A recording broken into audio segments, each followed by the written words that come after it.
Back again, post-practice recap after day 4 down here in Mankato. Luke Inman and Arif Hasan, special guest Daniel House in the house from Viking Corner. Very clever. Let's just start. I worked really hard on that. Let's just start with just general thoughts and observations. We got a little rain delay right out the gate. Came back 20 minutes later. It looked a little chippy out there, guys. What did you see? Yeah, the guys were really getting after it. Emmanuel Lemur kind of gave Ozzy got a little shot.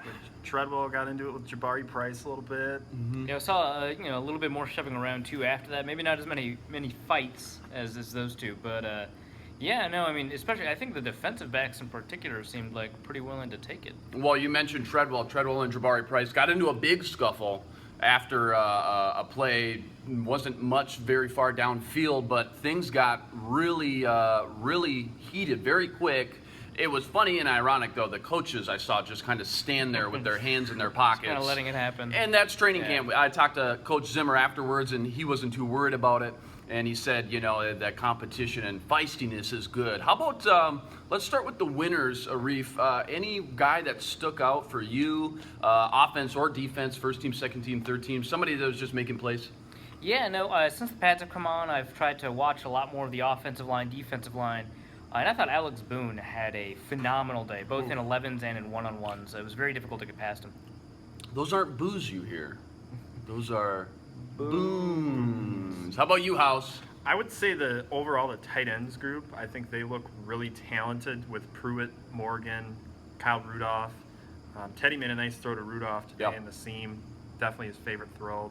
That whole position group, that whole position group is very loaded. I don't think there's been a tight end group like that, the Vikings, for a very long time. Well, you mentioned that because coming in here, I thought cornerbacks was the deepest group, and then receivers was just interesting. You had about 6, 7 bodies there. You didn't know how that was all going to shake out. A lot of guys there, but tight ends, you're right, from not only Rudolph and Michael Pruitt, who's looked very quick and smooth on underneath routes, but the guy who's going to take over Red Elson's role, or at least get all his reps in camp, David Morgan, the best blocking tight end per PFF in all of college football last year. So an interesting group to work with, and when you look at the power running game, it seems like, again, David Morgan is kind of a perfect fit. Zach Line will be interesting to see if they keep both of those guys, but it sounds like they want to spread the offense out a little bit more. And if they move away from that tight end group and start to pass the ball downfield like we've been hearing, who are a couple of guys that are going to have to stick up besides a guy like Stephon Diggs? Yeah, well, I mean, they've been using a lot of 11 sets in training camp, both in the run game because you can spread out the defense, run the ball against a lighter defense, but also obviously in the passing game. And we've seen a lot of Thielen, we've seen a lot of Charles Johnson with the first team. Obviously, Laquan Treadwell has been rotating in and out of the first team, in and out of the second team. But a person that I think really does need to step up, maybe hasn't had as good a day today or yesterday as he did the first 2 days, Charles Johnson. And which isn't to say his day today was bad, but he didn't stand out in any particular way like he did sort of earlier on in camp. And if the Vikings really want to exploit having a deep receiver core, we're going to need some performance from Charles Johnson. No doubt. Charles Johnson, he's kind of had a letdown day the last 2 days, I would say. Yeah. Just not really, he's getting up the field in some of those vertical routes and not really high pointing the ball. He's had that history in the past, so it's kind of interesting to see that. Thielen really getting involved in the offense a lot. So more so than Jarius Wright, which is very interesting. Yeah, it's not something I would have expected coming into camp, but he's been taking. It's way more than I even anticipated. Like every day, it seems to have gotten a little bit more and more and more. Yeah. Even after that horrible first day that Thielen had, he's recovered really nicely from that. He's been putting together pretty consistent, solid performances. Haven't seen a ton of highlights from him, but also haven't seen that many mistakes from him. Which, I mean, if that's the player he becomes, that's a great third receiver to have. No doubt. I mean, Thielen's one of those kind of coach's dreams where he's just doing all the little dirty things as a number 4 or 5 receiver. And you mentioned it, coming out during walkthroughs to see him on the outside opposite of Charles Johnson with Diggs in the slot. Right. It seems like they kind of know what they have with Jarius Wright, and they're starting to get Stephon Diggs a lot of reps on the inside in the slot. It seems like he could be a dangerous third down weapon on the inside. But when you start to look at the personnel sets, you mentioned the 11 personnel, I think that the depth chart's going to shake out however it shakes out, but you're starting to see a lot of Norv Turner use some tight ends out wide in the slot, whether it's Michael Pruitt or Kyle Rudolph, and also what we've all been waiting for, Jerick McKinnon out wide or in the slot as well in the passing game. Just talk to me about the concepts that you think Norv Turner might unleash this year and who might benefit from those.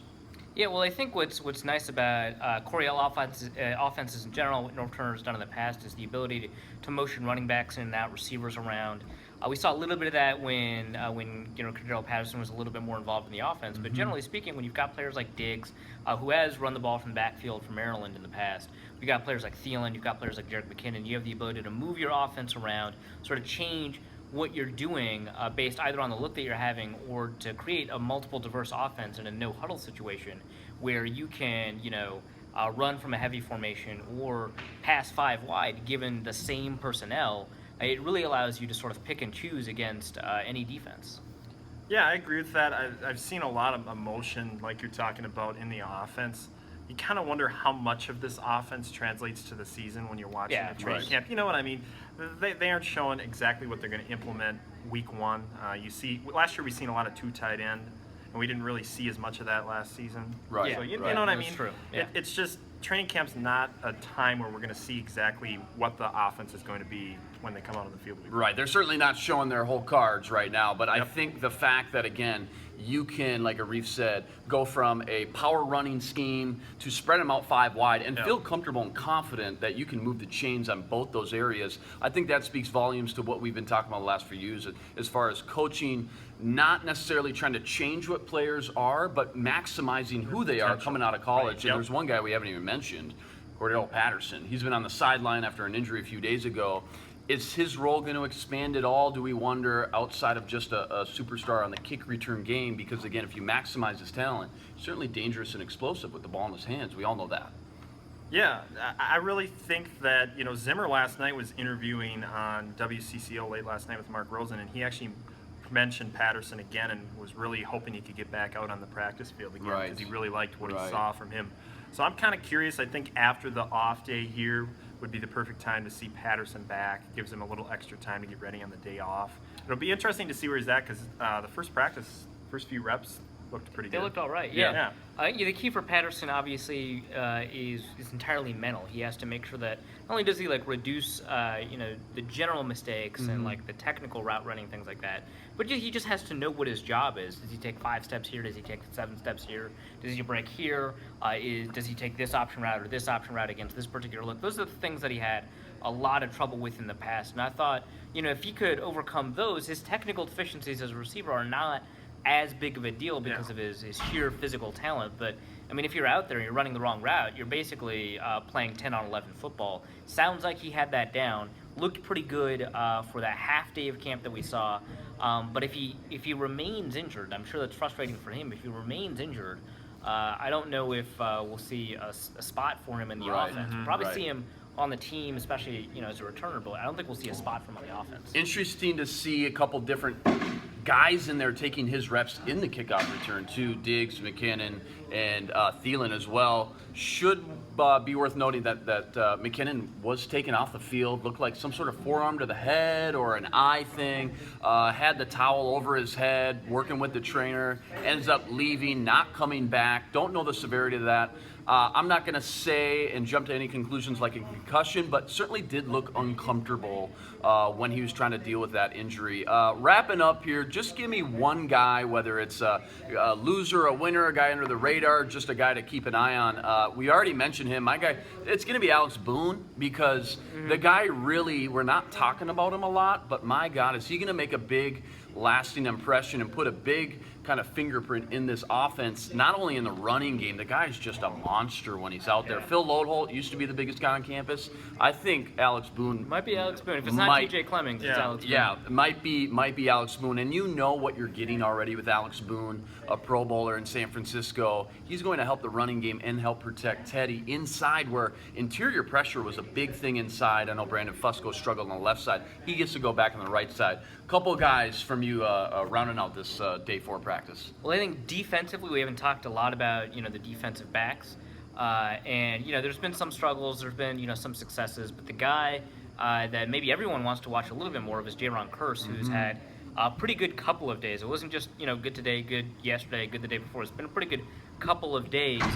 He of course highlighted that with an interception today. Andrew Kramer over to the Star Tribune, a little less impressed with it because Gustavi, might have thrown it right to him. But I think that Kearse overall has been having some pretty fantastic plays, been breaking up passes every single day, and is somebody that either could start at the beginning of the year, I think that's certainly possible, or even just provide immediate depth.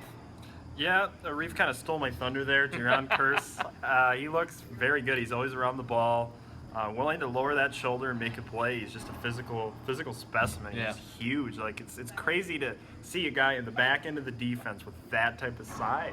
Yeah, It's really disconcerting. Like, I don't know how to describe it to people who haven't seen it or aren't there, but I mean, he hangs out with the defensive line group a lot, and he just fits in. He's as tall as the rest of them. Just a little bit skinnier. Actually, not too much. Yeah, I've never seen a safety that tall. He looks like a creative player on Madden almost. Yeah. Where, like, he looks out of sorts, and again, my eyes always end up drifting back every time the third team's on the field. He's or like second team. he's like the Kembe Mutombo of the back He end of is. the defense. He is. And I went into this kind of today. Right, not today. I went into this kind of training camp knowing that he's a huge wild card where he could be cut. He could be your starter next year. Yeah. You know, you don't know. Either and possibility. Safeties are going to continue to shuffle in and out. Michael Griffin got a lot of time today, and I talked to Mike Zimmer afterwards. It just sounded like he doesn't know what he's got with Griffin. He wants to see some more reps, use him in different situations. He kind of knows what he's got with a guy like Andrew Sendejo, but ultimately that one's going to come down to the wire. That one's going to come down to the end, and I think he's going to need to see these guys like he has in the past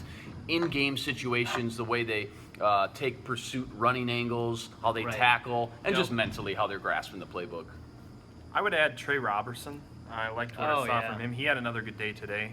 Just talked to him today. He's a fantastic person too. Yeah, he's got all the the skill set, and he's further ahead than I thought, converting to he's the a defensive quarterback back in high position school, from yeah. quarterback. Or in So I'm college, kind of interested to kind of see how he progresses throughout the preseason. He's a guy to keep an eye on moving forward. Trey Robertson, he's gonna have a tough time making the actual roster, but for him, getting all these reps and working really hard to try to get picked up on another team, like we saw with Brian Peters last year. Right. He's a developmental project too. I mean, potential practice squad candidate. Huge. Well, I think the Vikings will be able to keep him on their practice squad because I mean, if they want to. Right. He was an undrafted free agent. He was a tryout that earned a contract. So teams were not. He wasn't high on teams' radar. Obviously, is an FCS prospect that transitions to a different position. Didn't even know he was going to be a defensive back when he played in tryouts for Minnesota. Earned a tryout spot. And is already catching our eyes. I don't know if he's caught Zimmer's eye yet, but that'll be interesting to see. Yeah, we talk a lot about the actual 53, but the practice squad roster is very interesting as well. Yeah. I've got a guy like maybe Austin Shepard, who's just not a lot of room to make the actual 53, but a lot of potential. These young guys, you hope that you can sneak them on the practice squad. Obviously, Mobo, one of those as well. Day 4 in the books, day off tomorrow. Players getting their bodies fresh, hitting the film, as long as we will be doing that as well. And then we come back on Wednesday, and it's back to the grind, boys. Daniel House, Viking Corner, Arif Hasan, Luke Inman, ColdOmaha.com, signing out. Peace.